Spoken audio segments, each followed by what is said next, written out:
شاہی مالو راضی ہوئے نہیں اللہ خوش ہے کہ تمہیں ایک بات یاد رکھا کرو، ایک بات یاد رکھا کرو، روز محشر اگر اللہ نے کوئی سوال کیا، روز محشر اللہ نے تم سے کوئی سوال کیا تو یہ کہو گی اللہ سے کہ نہیں میری طبیعت خراب تھی، میری طبیعت خراب تھی اللہ پاک میں نے اس لیے یہ محفل دیکھنے میں طبیعت خراب تھی، موبائل ایسے رکھ لو آگے، اس میں کیا طبیعت خراب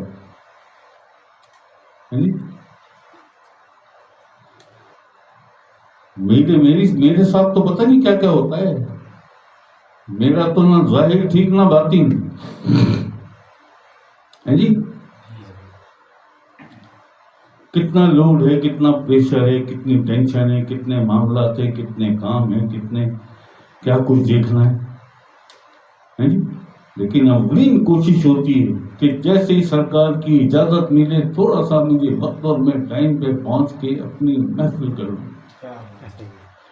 ورنہ یہ اتنا بوجھ ہوتا ہے مجھ پر، اتنا بوجھ ہوتا ہے کہ میں بہت اندر سے پریشان ہونے لگتا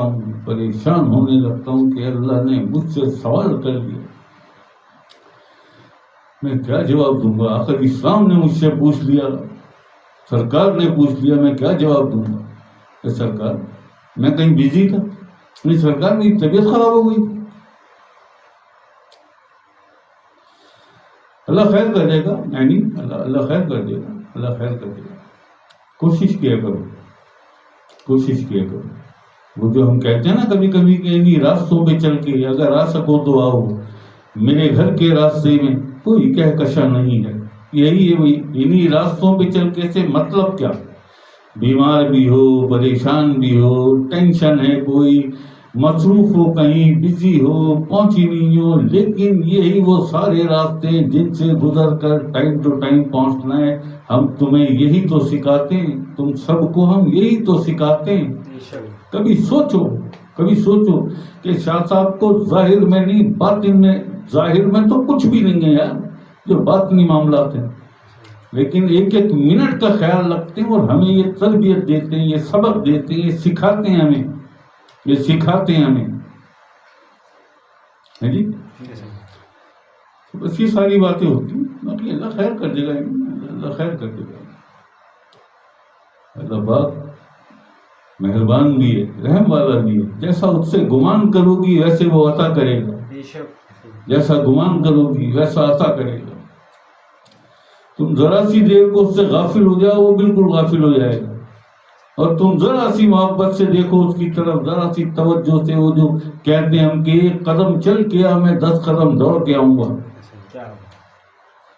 ہم ایک قدم بھی نہیں چل سکتے، جو پوچھے گا نا کہ میں نے یہ کہا تھا، یہ میرا ذاتی فرمان تھا کہ ایک قدم چل کے 10 قدم دوڑ کے آؤں گا، اور ہم جواب میں کہیں گے نہیں اللہ پاک میری طبیعت صحیح نہیں تھی اس لیے میں وہ ایک قدم بھی نہیں اٹھا سکا۔ باقی کتنے ایسے کام، میں اینی سے نہیں کہہ رہا، اینی کو تو سمجھا دیا میں نے، یہ سب کے لیے، میرے لیے بھی، سب سے اوپر میرا نام لکھو، ایسے کتنے کام ہوتے ہیں جو ہماری کسی مصروفیت کی وجہ سے، یا ہم بخار آ گیا، یا ہمیں باڈی پین تھا، یا ہمارے سر میں درد ہوا تھا، کتنے کام ہوتے ہیں یہ ہم چھوڑ دیتے ہیں، سارے کام کرتے ہیں، کوئی کام نہیں، سب کام کرتے ہیں، سب کوئی کام نہیں رہتا کون سا کام ہے؟ اللہ کا کام، اللہ کی محفل، اللہ کے ذکر پنجتن، درود و سلام، استغفار، قرآن پاک کی تلاوت، یہ سب رہ جاتا ہے، باقی سارے کام ہوتے ہیں صبح سے لے کے شام تک، رات تک، سونے تک، اٹھنے سے لے کے سونے تک، باقی سارے کام ہوتے ہیں۔ دیں گے اللہ کو ہم یہ جواب؟ اور پلٹ کے اللہ نے پوچھ لیا کہ باقی تو سارے کام کیے تو نے، باقی تو سارے کام کیے، کھانا بھی ٹائم پہ کھایا، ناشتہ بھی ٹائم پہ کیا، چائے بھی ٹائم پہ بنائی، کھانا بھی پکایا، روٹی بھی، سارے کام کیے، اور جب میرا نمبر آیا میرے ذکر کا، میری یاد کا، میری محبت کا ٹائم ہوا، میرے پیاروں کی، میری محبوب ہستیوں کی، میرے حبیب کی، حبیب کے بچوں کی، اور سرکار سیدنا گور شاہی کے ذکر کا وقت ہوا، ان کی یاد کا، ان کی یاد میں محفل سجانے کا وقت ہوا تو مجھے یہ سارے بہانے یاد آ گئے. This is not for only any Akhtar, this is for everyone، سب کے لیے. اینی یہ نہ سمجھے کہ شاہ صاحب مجھے نہیں اینی ایسا نہیں ہے، ایسا نہیں ہے، یہ سب کے لیے. بس زبان ذرا سی میری کڑوی ہے، باقی اللہ خیر کر دے گا، اللہ راضی ہو تم سے.